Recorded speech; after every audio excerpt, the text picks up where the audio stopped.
Email করেছিলাম আমি, যে কালকে রাতে ইমেল করেছি আসলে। আজকের এই ক্লাসটা করাইলে এই মানে এই স্ক্রিপ্টটা শেষ করলে আসলে আমাদের মোটামুটি আর এর যেই যতগুলো আমি আসলে তোমাদের ইনিশিয়াল ইন্ট্রোডাক্টরি দিতে চাচ্ছিলাম, তো এটা আসলে শেষ হবে আর কি। ঠিক আছে? তো আমি আহ, আজকের ক্লাসের পরে আরেকটা অ্যাসাইনমেন্ট দিয়ে আমি চিন্তা করছি যে আসলে মেন পরীক্ষাটা একটু কমাই নিব, না মেন পরীক্ষাটা 30-তে অত নিতে পারি, আর তার আগে আসলে 50 মার্কস আসলে শেষ করে ফেলবো। ঠিক আছে?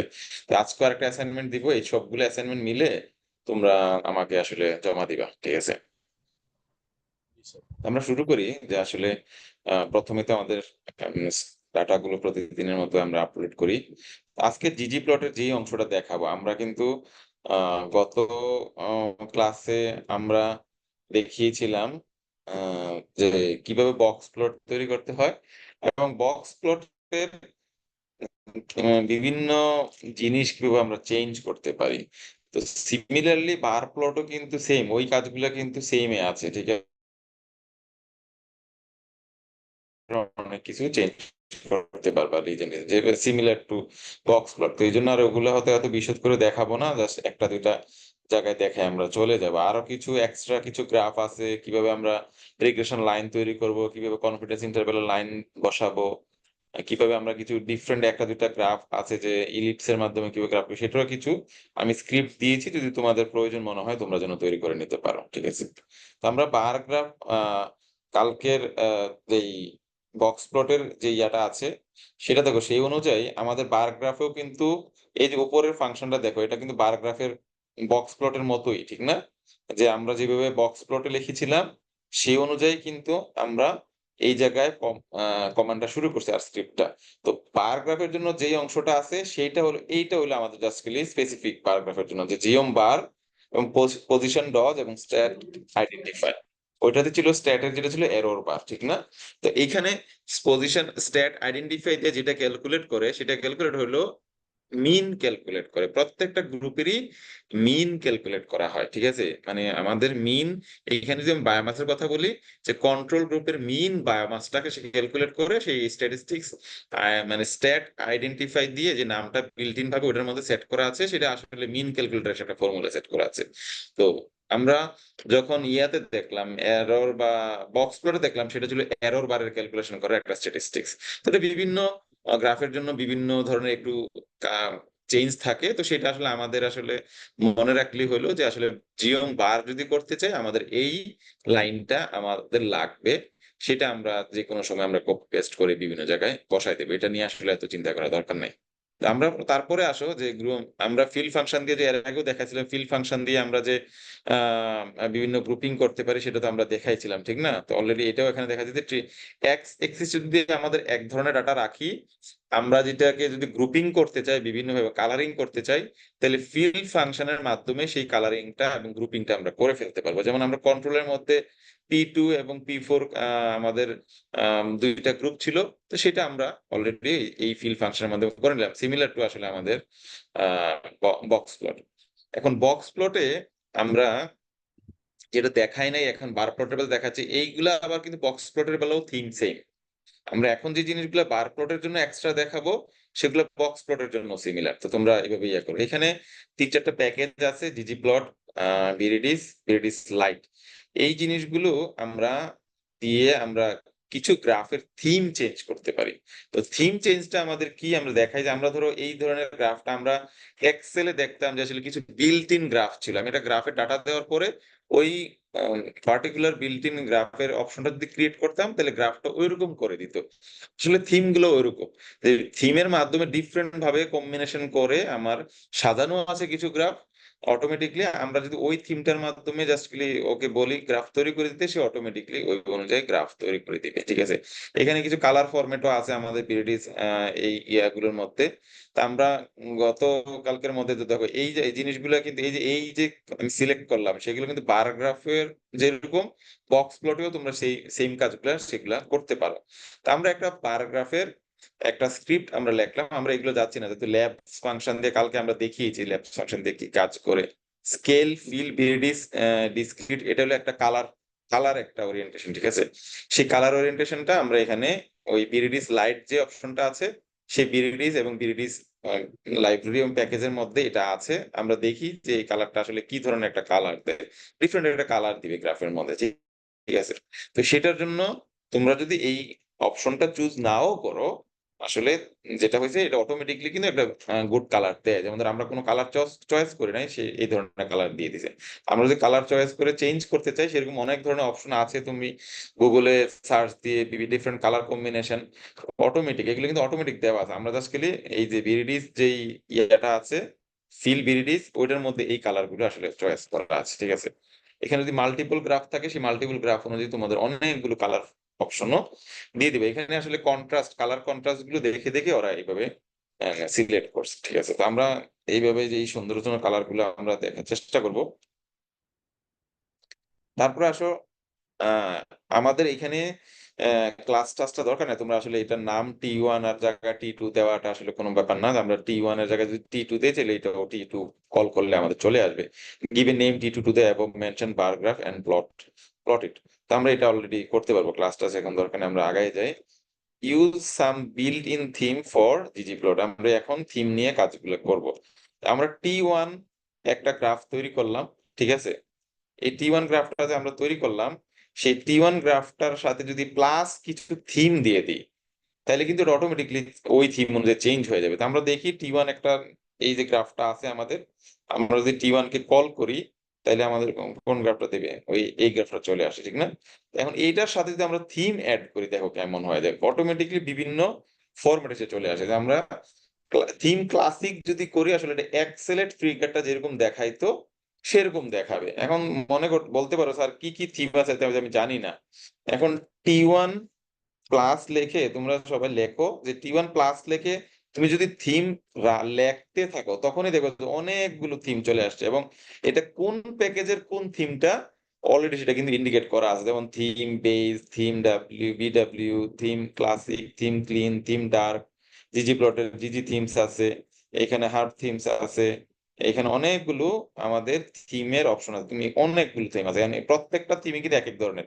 আমরা যদি বিডব্লিউ দেই, আমরা এখন ক্লাসিক দিলাম, দেখবো যে এক ধরনের আরেক ধরনের গ্রাফ হয়ে যাবে অটোমেটিক। এটা কিছু চেঞ্জ করা লাগতেছে না কিন্তু, ঠিক আছে। মানে তুমি খুবই সহজে গ্রাফ একটা তৈরি করার পরে তুমি পুরো টোটাল ফরমেশনটাকে অলরেডি থিমের মাধ্যমে চেঞ্জ করে ফেলতে পারো। জাস্ট গেলে তুমি গ্রাফটার প্যাকেজ স্ক্রিপ্টটা লেখবা, লেখার পরে এইগুলো থিম, তো এইগুলো আমরা থিম লেখলে যে কোনো ভাবে তোমরা সবগুলো ট্রাই করে করে যেই থিমটা তোমাদের ভালো লাগে সেগুলো তুমি মনে রাখবা, যে আসলে এই ধরনের থিমটা দিয়ে কাজ করলে আমার ভালো লাগে। তো আমরা সবসময় ওই ধরনের কাজ করব, ঠিক আছে। এখন ক্লাস টাস দেখো অনেকগুলো থিম আমি আসলে এখানে নিয়ে আসছি। আমরা দেখি একটা আসলে কিভাবে কাজ করে, যে T1 এর সাথে থিম, দেখো এটা এক ধরনের থিম চলে আসছে, গ্রাফটা অলরেডি সাজাই ফেলতেছে সুন্দরভাবে, ঠিক আছে। তারপরে দেখো আরেকটা থিম আছে, থিম, এটা তো কিছু নাই। তারপরে থিম WB আমরা একটু আগে দেখলাম এক ধরনের, থিম টেস্ট এক ধরনের, তারপর থিম লাইট আরেক ধরনের, থিম গ্রে আবার আরেক ধরনের, ঠিক আছে। থিম বেজ আছে, আমাদের থিম মিনিমাল আছে। তো এখন যে কোনো থিমটাই তোমার যেটা ভালো লাগে, আসলে অনেকগুলো থিম তো আছে, আমি আসলে সবগুলা এখানে দেখায় দেখলে অনেক সময় লাগবে। তো তোমরা এইভাবে আস্তে আস্তে যদি থিম দেখতে, আমি যেটা বললাম T1 ফিগারের নামটা যেটা আছে স্ক্রিপ্ট, এটা লিখবো প্লাস দিয়ে, তোমরা থিম লিখলে অনেকগুলো থিমের অপশন চলে আসবে, তো প্রত্যেকটা একটা বার ট্রাই করবা। এখন আসো আমরা থিমের বেলা দেখলাম, আমরা তারপর যাই যে separate bar graph with function face trap. এখন আমরা এখানে দেখো যে এখানে দুই ধরনের প্লান্টের ডাটা আছে, ঠিক না। কি কি কি ধরনের প্লান্ট গ্রুপ আছে বলো দেখি, কি ধরনের প্লান্ট গ্রুপটা আছে। এই যে প্লান্টের যে গ্রুপ অনুযায়ী আমরা দিলাম, এখানে দুইটা গ্রুপের নাম কি, একটা P2 আর P4। P2 এবং P4, ওকে। এখন আমরা অনেক সময় হইতে পারে যে দুইটা গ্রাফ এইভাবে আলাদা আলাদা মানে একসাথে না করে P2 এর জন্য টোটালি কন্ট্রোল ড্রাউট রেইন দিয়ে একটা গ্রাফ তৈরি করতে চাই, এবং P4 এর জন্য একটা তৈরি করতে, এটা সুন্দর দেখায় অনেক সময় যে গ্রুপ ওয়াইজ গ্রাফটা আলাদা করা। তো এটা সহজে আমরা ফেস ট্র্যাপ ফাংশনটা দিয়ে আমরা করে ফেলতে পারবো। এখন কি অনুযায়ী করব সেটা আমরা এখানে দেখাবো। যে ফিল ফাংশনটা আমরা প্ল্যান দিয়ে দিলাম, এখন ফেস ট্র্যাপ ফাংশনের মধ্যে আমরা, এটা কিন্তু আগে থিম অনুযায়ী আছে আমাদের, ঠিক না। এখন এই ফেস ট্র্যাপ ফাংশনটার মধ্যে এই যে এখানে প্ল্যান দিয়ে দিলাম, আমরা প্ল্যান দিয়ে দিলে কিন্তু ওই অনুযায়ী সে গ্রাফটা তৈরি করে নিবে, মানে আমাদের আলাদা করে দিবে, ঠিক আছে। এই দেখো আমরা কন্ট্রোল রাউট রেন ছিল না আমাদের, আমাদের কিন্তু কমান্ড কিন্তু ওইটাই আছে, ঠিক আছে? তো ওই কমান্ডের মধ্যে শুধু এই জিনিসটা অ্যাড করার পর, এই জিনিসটা এই লাইনটা অ্যাড করার পরে পিএস ট্র্যাপ দ্বারা আমরা কি করলাম, আসলে সেপারেট গ্রাফ তৈরি করতে পারলাম বিভিন্ন গ্রুপের। ঠিক আছে, এটা তোমার যদি ইয়ার থাকে, বিভিন্ন ইয়ারে আলাদা আলাদা, তোমার যদি স্টাডি এরিয়া থাকে, স্পেসিস গুলোকে আলাদা করে ফেলতে চাও, তোমরা সুন্দর করে এই পিএস ট্র্যাপ দিয়ে যেই গ্রুপের মাধ্যমে আলাদা করতে চাও সেটা তোমরা লিখে দিবে। ঠিক আছে, তো এখানে ফাংশনটা আমাদের দেওয়া আছে স্ক্রিপ্টটা। এই পর্যন্ত আমরা এইগুলো সিমিলার কাজগুলো তুমি বক্স প্লটেও করতে পারবা। ঠিক আছে, তো এটা আমরা তোমরা বক্স প্লট আর বার গ্রাফ তৈরি করো। তো এই আমি মনে করি মোটামুটি এই পর্যন্ত যা স্ক্রিপ্ট দেওয়া আছে তাতে তোমাদের প্রজেক্টের জন্য সুন্দর সুন্দর গ্রাফ তোমরা তৈরি করতে পারবে এই স্ক্রিপ্ট গুলোর মাধ্যমে। ঠিক আছে, এরপরে যদি কোনো ধরনের নতুন কোনো স্ক্রিপ্ট লাগে, মনে করো স্যার এই ধরনের গ্রাফ আমি তৈরি করতে চাই, আমার কাছে আরো অনেক অন্যান্য স্টাইলের অনেক গ্রাফের স্ক্রিপ্ট আছে, তোমরা যদি চাও তাহলে পরবর্তীতে আমার সাথে যোগাযোগ করতে পারো। ঠিক আছে, আরো মাস্টার্সে গেলে তো তোমরা যখন উঠবা তখন আরো আরো অ্যাডভান্স ক্লাস হবে, সেইগুলোতে শিখতে পারবে। এখন যেগুলো দিচ্ছি সেগুলোর মধ্যেই তোমরা শিখার চেষ্টা করো। ঠিক আছে, তারপরে আমরা আবার যেটা করলাম linear model confidence interval in GG plot, এটা খুব সহজে করা যায়। আমরা একটা নর্মাল একটা প্লট তৈরি করলাম যেটা হলো জিওম। দেখো আমরা আমরা কিন্তু জিজি প্লটের মাধ্যমে কিন্তু এই কাজটা কিন্তু আমাদের কিসে ছিল, আমাদের বার প্লটেও ছিল, আমাদের বক্স প্লটেও ছিল। এখন পয়েন্ট জিওম পয়েন্ট যে স্ক্যাটার প্লট তৈরি করবো সেটা আছে, প্লাস দিয়ে আমরা কি করলাম, জিওম পয়েন্ট নামে একটা নর্মাল গ্রাফ তৈরি করলাম। আর কিছুই দিই না, আর কিছুই কিন্তু লিখি নাই, এখানে অনেক কিছু লেখা ভিতরে কাজ করা দিত। আমরা জাস্ট নর্মালি একটা গ্রাফ তৈরি করলাম এবং এটা গ্রে, বললাম যে এটা গ্রে থিম দেওয়ার জন্য। ঠিক আছে, তো এই ভিতরে গ্রে থিম আমাদের থাকলো, যে আমাদের ইয়ার গুলো আছে এবং বায়োমাস আছে, কন্টিনিউয়াস ডাটা দুইটাই আমাদের। এটার মধ্যে আমরা রিগ্রেশন এবং ট্রেন্ড লাইন বসাতে যাচ্ছি। কারণ আমরা এই লাইনটা পর্যন্ত ছিল আগের, ঠিক না? এবং গ্রে থিম, এই যে থিম গ্রে এটা দেওয়া আছে। এই ধর এখানে একটা লাইন আমরা অ্যাড করলাম, যেটা কি করলাম, জিওম স্মুথ। জিওম স্মুথ লাইনটা দ্বারা আমরা রিগ্রেশন লাইন অ্যাড করবো, এটা মনে রাখবা। কি করব, জিওম স্মুথ ফাংশনটা দ্বারা আমরা স্ক্যাটার প্লটের রিগ্রেশন লাইনগুলো অ্যাড করব। রিগ্রেশন লাইনের কালার চয়েস করতে পারি, উইডথ চেঞ্জ করতে পারি, সেটার মধ্যে কি আমাদের কনফিডেন্স ইন্টারভ্যাল থাকবে কি না থাকবে ওই লাইনের আশপাশে, সেটাও আমরা ডিসাইড করতে পারি। তো আমরা দেখি প্রথমে একটা একটা করে দেখি, আমরা একটা প্রথমে রিগ্রেশন লাইন আমরা অ্যাড করব। ঠিক আছে, এখানে রিগ্রেশন অ্যাড করলাম, কিন্তু এখানে দেখো এস ই ইকুয়ালস ফলস। এখনো কেন কখন ট্রু দিবে আমরা এটা একটু করে আলোচনা করব। ঠিক আছে, এখন এস ই দিয়ে হইলো আমাদের আসলে আমরা স্ট্যান্ডার্ড এরর, তারপরে কনফিডেন্স ইন্টারভ্যাল যেটাই বলি না কেন, সে সবগুলোকে সে ইন্ডিকেট করে, সবগুলো তো আলাদা আলাদা লেখা যায় না। তো এস ই দ্বারা আসলে আমরা মেইনলি আসলে কনফিডেন্স ইন্টারভ্যালটা কি বোঝাই এখানে, যে এস ই যদি ট্রু দিয়ে দিই তাহলে সে কনফিডেন্স ইন্টারভ্যালটাকে আসলে আমাদের এখানে ইন্ডিকেট করে দিবে। এখন দেখো এই যে আমরা কাজ করলাম যে এস এর মধ্যে কি করলাম, যে আমরা বললাম এখানে ফলস ছিল, এখানে আমরা ট্রু করে দিলাম। তো এখানে যদি ট্রু করে দিই যেটা হয়, সেটা কি করে, তার লাইনের আশপাশে আমাদের কনফিডেন্স ইন্টারভ্যালের লাইনটা ড্র করে। ঠিক আছে, এই কনফিডেন্স ইন্টারভ্যাল লাইনটা ড্র করলো আমাদের। তো এটার মিনিং হলো আমরা যদি এই এই শেডের মধ্যে যতগুলো পয়েন্ট পড়ছে, আমি কনফিডেন্টলি বলতে পারি যে আসলে যদি 90% কনফিডেন্স ইন্টারভ্যাল নিয়ে বলি যে আমরা বায়োমাস এবং ইয়ার এর যে রিগ্রেশনটা, আমরা এই রিগ্রেশন লাইন ফলো করে যদি মানে ফিউচার প্রিডিক্ট করতে চাই, তাহলে 95% টাইম আমাদের ডট গুলো এই এরিয়ার শেডেড এরিয়ার মধ্যে পড়বে। ঠিক আছে, তো এটা হইলো আমাদের মিনিং।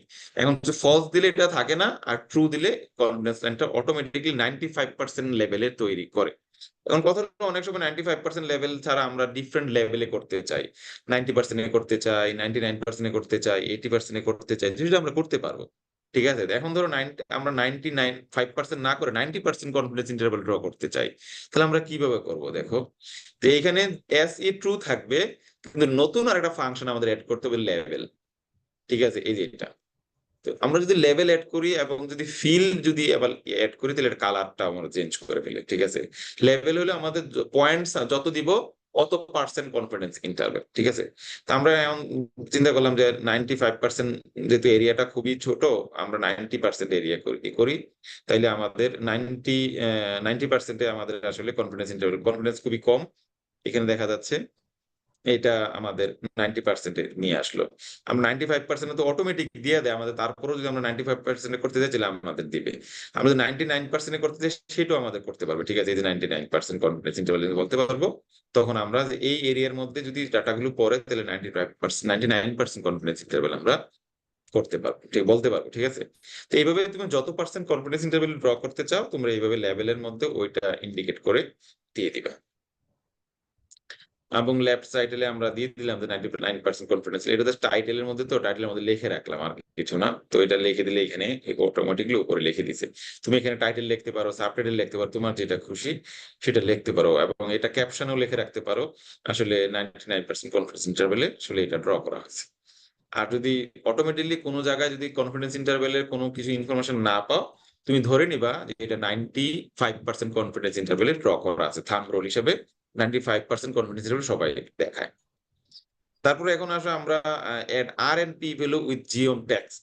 আমরা যে কোনো গ্রাফের মধ্যে জিওম টেক্সট লেখাটার মাধ্যমে আমরা এই যে জিওম টেক্সট, এই যে লেখাটার মাধ্যমে, এই লাইনটার মাধ্যমে আমরা কি করতে পারি, আমরা একটা টেক্সট অ্যাড করতে পারি আমরা গ্রাফের মধ্যে। এখন এখানের মধ্যে ধরো এক্স এক্সিসে কিছু নাম্বার দেওয়া আছে, ওয়াই এক্সিসে কিছু নাম্বার দেওয়া আছে, এটা আসলে কি ইন্ডিকেট করে? এটা কিন্তু দেখা যাবে তুমি যদি এটা হুবহু কপি করো তোমার গ্রাফের মধ্যে, এটা এরিয়ার মধ্যে দেখাবে না। দেখাবে না কেন? কারণ তোমার গ্রাফের অত রেঞ্জটা নাই। এখন এই যে 2006 কোথা থেকে আসছে?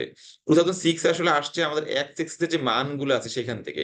এই 2006 মানে এই 2006 বরাবর সে আমাদের লেখার মিডলটা রাখবে, ঠিক আছে? আমি যদি 2007 করি, 2007 তোমরা এক্স এক্সিসে যে মানটা আছে সেই মানটা এখানে লিখবা, সেই মানের মধ্যে একটা রেঞ্জ, যে জায়গায় ফাঁকা থাকে সেই ফাঁকা দেখে রেঞ্জটা লিখবা, এবং বাকি ওয়াই অ্যাক্সিসে দেখবে ওয়াই অ্যাক্সিসের মানটার সাথে মিলিয়ে লিখবা। আমরা এখানে 300 দেওয়া আছে এবং 2006 দেওয়া আছে, তার মানে এইটা হলো তার মিডল পয়েন্ট, এই টেক্সট লেখাটা। আমরা দেখি এইভাবে আমরা কিন্তু পজিশনটাও আমরা ইন্ডিকেট করে দিতে পারি যে টেক্সটের। দেখো আমরা 300 লাইনের মধ্যে আসলে আসছে, এবং 2006 যেটা আছে সেটা। এখন আমরা যদি 300 না দিয়ে, 2006 না দিয়ে যদি 2008 দিই, দেখো এটা চেঞ্জ হয়ে যাবে, এবং আমরা যদি 250 দিই সেটাও চেঞ্জ হয়ে যাবে, ঠিক আছে? তো আমরা যে কোনো ভাবে এটা চেঞ্জ করতে পারি। দেখো কোন জায়গাতে আছে, ঠিক আছে? আমরা যদি 250 মাঝখানে চলে আসছে এবং 2008-এর মাঝামাঝি চলে আসছে, এইভাবে আমরা আমরা ফিগারের মধ্যে যেই জায়গাটাতে স্পেস ফাঁকা আছে সেই জায়গাটার পজিশনটা খুঁজে এক্স ওয়াই, মানে আমাদের এক্স এক্সিস এবং ওয়াই এক্সিস এর মিলে আমরা এটা করে নিতে পারবো। তারপরে যে অপশনটা আছে সেটা হলো আমরা স্ক্যাটার প্লটের মাধ্যমে আসলে তৈরি করবো, কিন্তু ইলিপস তৈরি করবো। ইলিপসটা হলো স্ক্যাটার প্লট গুলোতে গ্রুপিং করে একটা সার্কুলার মার্ক দিয়ে তোমাকে দেখাই দিবে এই স্ক্যাটার পয়েন্ট গুলো একটা গ্রুপ, আর ওই স্ক্যাটার পয়েন্ট গুলো আমার আরেকটা গ্রুপ। এটা যখন অনেকগুলো ডাটা কালেকশন করো, অনেক হিউজ পরিমাণ ডাটা থাকে ফরেস্টের মধ্যে থেকে, ইয়ার মধ্যে থেকে, এই ডাটাগুলোকে গ্রুপিং করার জন্য আমরা আসলে এই ধরনের ফিগারটা আমাদের আসলে খুবই প্রয়োজন হয়। এবং adding ellipse with the stat ellipse, আমরা এই যে এই ইলিপসটার মাধ্যমে আমরা ইলিপসটা অ্যাড করতে পারবো, যে জিওম পয়েন্ট ঠিক থাকবে, জাস্ট খালি এই যে লাইনটা স্ট্যাট ইলিপস, এইটার মাধ্যমে আমরা আলাদা নতুন একটা ভাইব নিয়ে আসতে পারবো স্ক্যাটার প্লটের মধ্যে। দেখো এটা জাস্ট আমি বললাম যে আসলে এইখানে তো একটা গ্রুপই আছে সবগুলো ইয়ার, আসলে এই 95% আমাদের এটা কনফিডেন্স ইন্টারভ্যালও আছে, যে এই ইন্টারভ্যালের মধ্যে সে আসলে একটা ইলিপস তৈরি করে দিলে এগুলো এই গ্রুপিং এর যে জিনিসগুলো আছে সবগুলো 95% কনফিডেন্স ইন্টারভ্যালের মধ্যে এই সবগুলা পয়েন্ট পড়বে আমাদের। এখন আমরা সেই ইলিপসটা আমরা অন্য কোনো গ্রাফ দিয়ে আমরা করতে পারি, বায়োমাস ইয়ার না দিয়ে, ঠিক আছে? তো আমরা হাইট ডায়া দিয়ে ইলিভেশন দিয়েও করতে পারি। এখন যদি মাল্টিপল গ্রুপ থাকে সেটাও আমরা করতে পারবো, ঠিক আছে?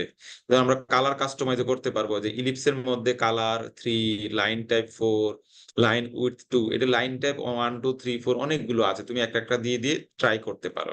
এগুলার ধরো কিছু ড্যাশ বার আছে, কিছু সলিড লাইন আছে, তো এরকম অনেক ধরনের লাইন আছে। আমরা যদি এখানে লাইন টাইপ চেঞ্জ করে দিই, এবং এটা লাইনটা আমাদের চেঞ্জ হয়ে যাবে, ঠিক আছে? লাইন টাইপ সম্পর্কে আর এর মধ্যে আবার কিন্তু বলা আছে, ঠিক আছে? দেখো এই লাইন ট্যাবটার মধ্যে এই লাইনটার মধ্যে পার্থক্য আছে। লাইন ট্যাব লিখে তুমি সার্চ দাও, অটোমেটিকলি তোমার নাম্বার দিয়ে অনেকগুলো লাইন ট্যাব দেখাই দিবে। এখন লাইন উইডথ হলো আমাদের আসলে কতটুকু মোটা দিবে সে। আর কালারেরও একটা নাম্বার আছে, তুমি কালারের নাম্বারটাও নাম্বার চেঞ্জ করে করে আমি কালার চেঞ্জ করতে পারি, ঠিক আছে? ইলিপসের মধ্যে। তো এটা আমরা দেখলাম। এখন 95% কনফিডেন্স ইন্টারভ্যাল যদি লিখতে চাই, তাহলে ভিতরে আমরা লেভেল ইকুয়ালস 9.95 এবং কালারটা যদি রেড দিয়ে দিই, রেড আকারে হয়ে যাবে, লাইনটা রেড হয়ে যাবে, ঠিক আছে? তো এইভাবে আমরা আমরা নতুন করে চেঞ্জ করি। এখন যদি কোনো ধরনের লাইন টাইপ না দাও, সে অলরেডি অটোমেটিক সলিড লাইন তৈরি করবে। এখন যদি বিভিন্ন ধরনের লাইন টাইপ তুমি নিতে চাও, তাহলে লাইন টাইপটা দিয়ে তুমি নাম্বারিং করে যে কোনো ভালো যেটা ভালো লাগে সেটা তুমি নিয়ে আসতে পারো। এখন ধরো আমরা এখানে কি করতে পারি, এখানে ইলিপস লেভেল, অনেকগুলো লেভেল আমরা তৈরি করতে চাই। আমাদের ইলিপসের 95% একটা করতে চাই, 90% একটা করতে চাই, 99% একটা ইলিপস তৈরি করতে চাই। ঠিক আছে, তা আমরা এইটা গ্রাফটা আমরা প্রত্যেকটার মধ্যে প্লাস প্লাস এড দিয়ে দিয়ে কিন্তু আমরা করলাম, ঠিক না? আমরা 90% একটা কনফিডেন্স ইন্টারভ্যাল করলাম, 95% একটা করলাম, এবং 99% আর একটা কনফিডেন্স ইন্টারভ্যাল ড্র করলাম। ঠিক আছে, তো এগুলো অনেক সময় প্রয়োজন হয় যে আমরা ডট গুলো আছে, আমরা 95% কনফিডেন্স ইন্টারভ্যাল ড্র করে দেখি যে এই ডট গুলো যে আছে, আমাদের যে ডাটা গুলো আছে, সেগুলো আসলে 95% কনফিডেন্স ইন্টারভ্যালে আমার এরিয়ার মধ্যে পড়ে কিনা। তো আমরা এটা দেখলাম যে 95% যদি বলি, আসলে 95% এর মধ্যে মোটামুটি সবটা পড়ে যায় একটা ছাড়া। আর 99% কনফিডেন্স ইন্টারভ্যাল যদি বলতে চাই, আসলে সবগুলো আমাদের ইয়ার মধ্যে পড়ে যাবে। ঠিক আছে, এখন তারপরে আসো যে ellipse by group, colour by treatment or study area. When I create a scatter plot by group, the ellipse are created for each group. আমরা যদি গ্রুপ অনুযায়ী যদি ক্রিয়েট করতে চাই, ইলিপস অনুযায়ী সবগুলা অনুযায়ী একটা কালার প্লট। আমরা এখানে দেখো কালার ট্রিটমেন্ট কি করলাম, আমরা কালার এবং ফিল দিয়ে দুইটা দিয়েই কিন্তু আসলে গ্রুপিং করতে পারি। ঠিক আছে, কালার দিয়ে করতে পারি, ফিল দিয়ে করতে পারি। আমরা এখানে কালার দিয়ে করলাম, কালার নামটা দিয়ে করলাম, এবং কালার নামটা দিয়ে করার পরে ইলিপস অপশনটা অ্যাড করে দিলে অটোমেটিকলি যেই কালারের ট্রিটমেন্ট সেই কালারের ডটেড গুলোর মধ্যে সে আসলে ইন্ডিকেট করে দিছে। ঠিক আছে, দেখো আমরা সবগুলো প্লট এখানে ইন্ডিকেট করে আসলে যে তোমার যেই বায়োমাস গুলো কালেক্ট করলা সেটার এরিয়াটা কতটুকু, আসলে কোন এরিয়ার মধ্যে 95% ইনফ্লুয়েন্স কার বেশি। ঠিক আছে, আমরা দেখলাম রেইনের ডাটার ব্যস্ততা বেশি, ধর এটা রেইন, এবং সবচেয়ে ইয়ে হলো আমার কন্ট্রোলের ডাটা গুলো এই রেঞ্জের মধ্যে করতেছে, এবং রাউটের ডাটা গুলো আমাদের এই রেঞ্জের মধ্যে করতেছে। তো সেটার একটা ধারণা দেয়। ঠিক আছে, এখন বাকিগুলো আমরা অন্যান্য ক্ষেত্রেও যদি করি, যে আসলে হাইট এবং ইলিভেশনের বেলায় সেটাও আমাদের একটা ইলিপস তৈরি করে দিল। এখন যদি আমরা লাইন টাইপ চেঞ্জ করতে চাই, সেটা লাইন ট্যাবও চেঞ্জ করে দিবে। তুমি লাইন টাইপ চেঞ্জ করতে পারো বিভিন্ন গ্রুপের, এই যে এখানে লাইন টাইপের মাধ্যমে দেখো লাইন টাইপ ইকুয়ালস ট্রিটমেন্ট, আলাদা আলাদা সে লাইন টাইপ দিল, কালারও চেঞ্জ করে দিল, লাইন টাইপও চেঞ্জ করে দিল। তারপরে তোমরা কালার যদি আমরা স্টাডি এরিয়া অনুযায়ী দিতে চাই অন্য একটা গ্রাফে, সেটাও আমাদের এখানে স্টাডি এরিয়া অনুযায়ী কালার লাইন টাইপ দিয়ে দিল। এখন যদি আমরা এই ইলিপসের মধ্যে এরিয়া গুলো ফিল আপ করতে চাই, সেটাও আমরা অনেক সময় ফিল আপ করতে পারবো। আমরা অ্যাজ ফিল অপশন দিয়ে আমরা এটা যদি ক্লিক করি, তো এটা ফিল আপ করে দিবে। ঠিক আছে, তো এখন ফিল আপ করলে আমাদের যেটা হয়, আমরা ফিল আপ করে যদি বেশি হার্ড ফিল করে ফেলি, আমাদের ডাটা গুলো আমাদের দেখা যায় না। তো সেটা তোমরা কি করতে পারো, সেটারে আমরা ট্রান্সপারেন্ট করতে পারি ফিলটা। তো ট্রান্সপারেন্ট করার জন্য আমাদের যে অপশনটা দরকার, সেটা আলফা অপশনটা দিয়ে আমরা ট্রান্সপারেন্ট করতে পারি। আমরা 20% মানে ইয়ে করে দিলাম, মানে সলিড দিলাম, আমাদের যে কালারটা চয়েস করলাম, তাহলে ভিতরে ডট গুলো আমাদের দেখা গেল, আমার শেডিং বারটাও আমার দেখা গেল। এটা যে কোনো ভাবে তুমি 20% দিতে পারো, 25% দিতে পারো, 30% দিয়ে যাই দেও না কেন। আমরা 30% যদি ধরো 50% এটা দিলাম, দেখবো যে আরেকটু ডার্ক হয়ে যাবে। ঠিক আছে, যত কম দিবা তত ট্রান্সপারেন্ট থাকবে। ঠিক আছে, তো তোমাদের যে কালারটা ভালো লাগে সেই অনুযায়ী তোমরা এটা দেখে নিবে। এখন তো আমরা ধরো খুব কম ডাটার জন্য আসলে এই গ্রাফটা দেখিয়েছি। এগুলো আসলে এই ধরনের ইলিপস যে গ্রাফ গুলো আছে, সেগুলো খুব বেশি যদি ডাটা পয়েন্ট থাকে, এখন তুমি একটা দুইটা ডাটা পয়েন্ট কোন দিকে আছে সেটা আসলে এত মূল বিষয় না। আমার কথা হলো আমি ম্যাক্সিমাম গ্রুপের ডাটাগুলো কোন রিজিয়নে পড়তেছে, ঠিক আছে, তো সেটা জানার জন্য তো আমরা একটা এখানে মডেলিং এর মাধ্যমে একটা বড় ডাটা সেট তৈরি করলাম। তৈরি করার পরে সেটার মাধ্যমে একটা ফিগার তৈরি করে দেখি আসলে ইলিপসের যে গ্রাফ গুলো আছে কেমন দেখতে। এই দেখো, ঠিক আছে, এখানে অনেকগুলো ডাটা পয়েন্ট আছে। এই ডাটা পয়েন্ট গুলোর মধ্যে আমাদের গ্রুপিং করে দিল যে মেজর যে গ্রুপটা আছে, এইখানেই আমাদের 95% কনফিডেন্স ইন্টারভেলে আমাদের গ্রুপ এ এর ডাটাগুলো আমাদের লাল দিয়ে বোঝাচ্ছে, বি এর ডাটাগুলো আমাদের গ্রিন দিয়ে বোঝাচ্ছে, আর ব্লু দিয়ে আমাদের বোঝাচ্ছে যে সি ডাটাগুলো। তো এরকম ধরনের বেশি ডাটা পয়েন্ট থাকলে এই গ্রাফটা কিন্তু আমাদের গ্রুপিং হিসেবে এবং একটা সুন্দর গ্রাফ তৈরি করে দেয়। এখন পলিগন গুলো তোমরা আসলে শেডিংও করে দিতে পারো। ঠিক আছে, এরকম ধরনের শেড তৈরি করলে সুন্দর একটা গ্রাফ তৈরি গুলো তোমরা তোমাদের প্রজেক্টের জন্য এটা আসলে নিতে পারো। এই পর্যন্ত ছিল আজকে আমাদের আসলে যে ডাটা ক্লাসে খুব সুইফট করে আমি ভার্সিটি যাওয়া লাগবে, মিটিং আছে আমার, এই জন্য তোমাদের আসলে মানে প্রশ্ন না নিয়ে আমি আসলে সুইফট চলে গেছি। তো আমাদের একটা টাস্ক দেওয়া আছে আজকের আজকের ইয়ার উপর বেসিস করে, এবং টাস্ক গুলোর কিন্তু তোমার এখানে হিন্টস দেওয়া আছে তুমি কোন কোন জায়গাটাতে এইগুলা চেঞ্জ করবা। ঠিক আছে, তো এই টাস্কটাও থাকলো। অলরেডি তোমাদের তাহলে কয়টা টাস্ক হলো বলো দেখি? এটা সহ 5টা হবে। এটা সহ 5টা না 4টা হবে? 4টা। 4টা স্যার। চারটা হবে, হ্যাঁ 4টা হবে। তাহলে তোমরা টোটাল 4টা যে টাস্ক আছে সেটাকে আমাকে কবে টাইম দিও বলো? আমাদের তো আসলে বিশ্ববিদ্যালয়ে ভাইস চ্যান্সেলর এবং প্রো ভাইস চ্যান্সেলর ট্রেজারার নিয়োগ হয়ে গেছে। এখন ওনারা হয়তো খুব সহসায় এসে আগামী সপ্তাহের মধ্যেই বিভিন্ন ক্লাস টাস এগুলো চিন্তা ভাবনা করতে পারে। আমি চাচ্ছি মানে তোমাদের পরীক্ষার রুটিন টুটিন দেওয়ার আগেই তোমাদের এই কাজগুলো শেষ হয়ে যায়। ঠিক আছে, তা আমাকে একটা ডে টাইম দাও যে স্যার আমরা এই টাস্ক গুলো এত তারিখের মধ্যে জমা দিব। তাতে যেটা হবে তোমাদের প্রিপারেশনটাও হয়ে গেল, আর টাস্ক গুলো জমা দেবে। যেহেতু এখন চ্যান্সেলর আসছে, আমার মনে হয় যে অনলাইন ক্লাসের পরিবর্তে অফলাইন ক্লাস করার জন্য সিন্ডিকেট মিটিং টিটিং করে সময় দিবে। তো যেই দিনই দেখ আমরা ফার্স্ট ডেতেই আমরা আসলে চেষ্টা করব যে আসলে যেন পরীক্ষাটা আমরা নিতে পারি। ঠিক আছে, সেই জন্য তোমরা আমাকে আগামী সপ্তাহের মধ্যে যে কোনো একটা ডেট দিয়ে আমাকে এটা দিতে, পরে যখন তোমরা আলোচনা করে আমাকে জানাইও, সমস্যা নাই। তোমরা এই যে টাস্ক গুলো জমা দেওয়ার জন্য একটা ডেট দিবে, এবং সবাই এটা প্রিন্ট করে দরকার নাই, সবাই আমাকে প্রিন্ট করে দিলে এটা আসলে কি করা যায়, তোমাদেরকে কালার প্রিন্ট করে দিতে পারবা তোমরা সবাই?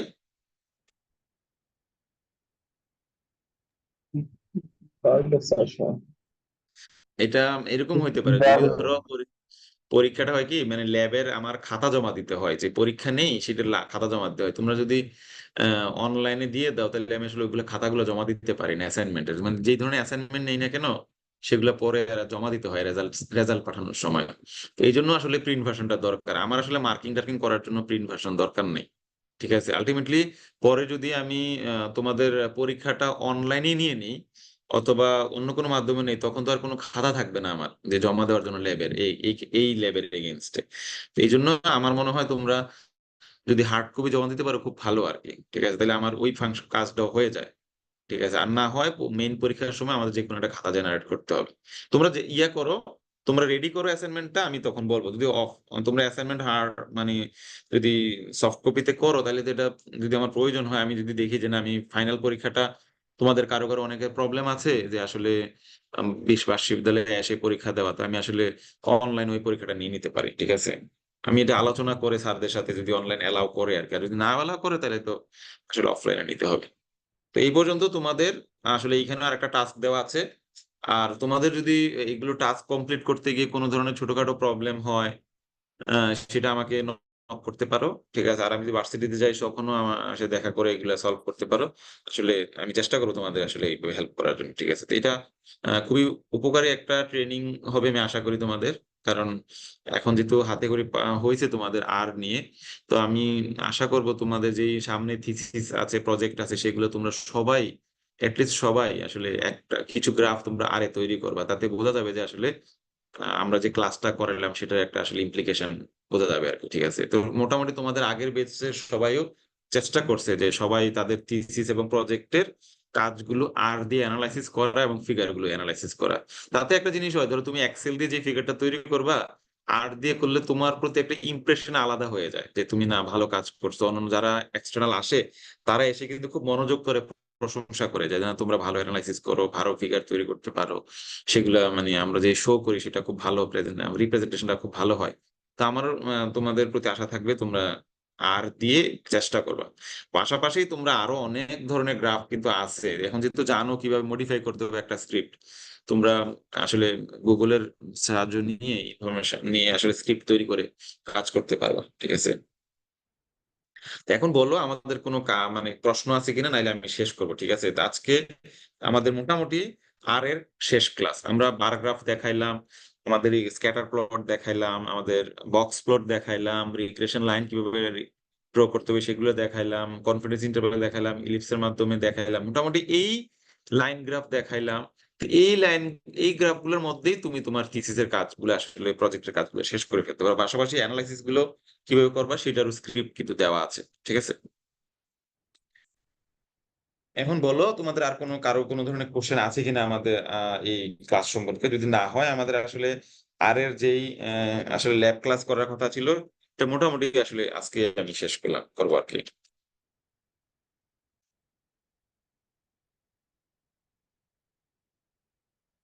স্যার কোয়েশ্চেন নাই স্যার। ওকে ওকে, ঠিক আছে, তাহলে তোমরা তোমাদের জন্য দোয়া রইলো, তোমরা ভালোভাবে প্র্যাকটিস করো কিন্তু, ঠিক আছে? প্র্যাকটিস করে যদি কারো কোনো প্রবলেম হয় আমি চেষ্টা করবো ওই প্রবলেম গুলো সলভ করে দেওয়ার জন্য। আবার তোমরা অ্যাসাইনমেন্ট জমা দেওয়ার সময় মনে করো না যে আমি অ্যাসাইনমেন্ট জমা দিয়ে দিলাম, ভুল হয়ে গেল। এগুলো ভুল হবেই, ভুলটা হওয়াই স্বাভাবিক, ঠিক আছে? ওই ভুলের জন্য তোমার এমন কোনো আমি তোমার যদি অ্যাসাইনমেন্ট করার আগে তোমার মনে হয় স্যারের কাছে একটু হেল্প নিয়ে আমি ভুলটা শুদ্ধ করে জমা দিই, আমি চাই আসলে তোমরা ভুলগুলো শুদ্ধ করে সবাই একেবারে পারফেক্ট নাম্বার পাও, ঠিক আছে? তো সেটার জন্য তোমরা একটু নিজেরা নিজেরা করো। যদি হেল্প লাগে তাহলে আমাকে, আমি আসলে চেষ্টা করবো সবাইকে যারা আসবে আমি সবাইকে চেষ্টা করবো আসলে এগুলো করার, হেল্প করার জন্য, ঠিক আছে? তাহলে সবাই ভালো থাকো। স্যার জি স্যার। ওকে ওকে আসসালামু ওকে, আলাইকুম। ওয়ালাইকুম আসসালাম। ওয়ালাইকুম আসসালাম।